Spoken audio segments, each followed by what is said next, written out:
استخارہ اس میں قرآن سے خیر طلب کرنا وہ بھی ایک طریقہ کار ہے، اور اس کے لیے خاص دعائیں جو ہیں وہ مرقوم ہیں کتابوں میں کہ آپ اس دعا کو پڑھنے کے بعد یا کچھ سوروں کو مثال کے طور پر سورہ اخلاص ہے، سورہ کافرون ہے، معوذتین ہے، انہیں پڑھنے کے بعد آپ قرآن کو کھولیں اور قرآن سے اس آیت کو دیکھیں کہ اللہ عز و جل کیا پیغام دے رہا ہے آپ کے لیے اس حوالے سے، اور وہ بھی ایک ماہر جو متبحر ہو قرآنی علوم کے اعتبار سے کہ جو اس پس منظر کو سمجھ سکتا ہو کہ یہ آیت کس کانٹیکسٹ میں کہی جا رہی ہے، اس سے کیا مراد ہے، وہ اپنے تجربے سے اور علم کی روشنی میں اور تفاسیر کی روشنی میں جب وہ کوئی بات بتائے تو اس سے ایک ظن پیدا ہو جاتا ہے، وہی بات کہ ظن پیدا ہو جاتا ہے کہ ہاں اس کام کو کرنا چاہیے یا نہیں کرنا چاہیے۔ استخارے پر عمل کرنا واجب نہیں ہوتا، اگر استخارہ آ جائے لیکن کر لینا چاہیے، اسے مذاق نہیں بنانا چاہیے کہ اگر استخارہ ہماری مرضی کا مرضی کا تو کر لیں گے،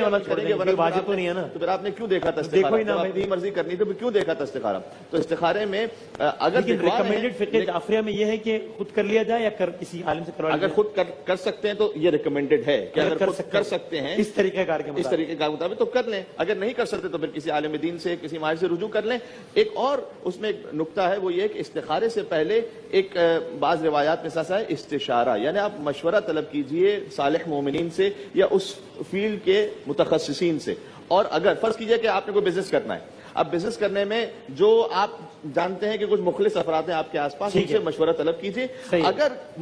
مشورہ کرنے کے بعد کسی طرف ذہن منتقل ہو جاتا ہے تو وہ اللہ کی جانب سے ایک اشارہ ہے کہ اللہ نے اس مومن کے ذریعے سے آپ تک پہنچایا ہے۔ اگر مشورے کے بعد بھی آپ مشکوک رہتے ہیں تو پھر ایسی صورت میں استخارہ دیکھیں، ورنہ پہلے مشورہ کریں۔ روایت ہے،